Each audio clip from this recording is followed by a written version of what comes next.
morning mga palangga. So, it's so tugnaw, so, wala ligo, anay, for today's video. So, with me is my biko, may biko kami. Ako nagbiko ko kagahapon kay, gusto ko i-try kung akong pilit na that was last November pa kasi if it's still pilit kasi ang tapol, diba, kay kuan man na siya, nagabalik to, daw bugas na lang siya pagka matlugayan. That's it. So, Daya is having her, ang tawag sa day vlog. Ito? A day in my life vlog. Siya, it's her project, sa one of her teachers. Mape? Yeah, mape daw ko, no. And ako, of course, I'm doing my test questions. Hindi ko siya tapos. Ang sa usad nga subject, this is the last na lang naman, so I'm done with the rest, and here is the last. Wala siya natapos dahil it's because may inset ba 3 days sa sa district.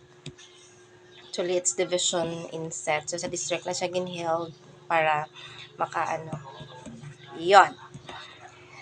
So wala pa akong kalaba.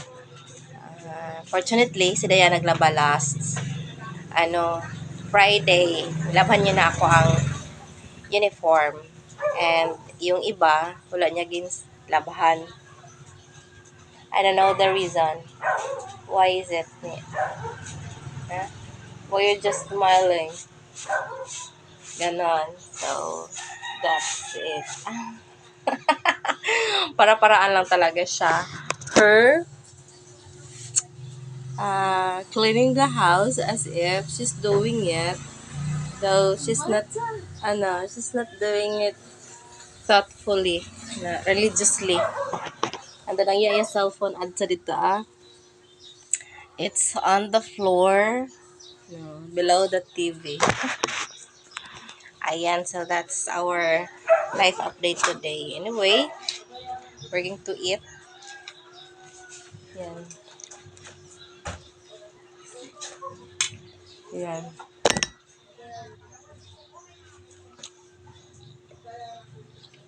Mamaya, may siguro mga pag na-feel ko, hindi ko na ako kantag-tag.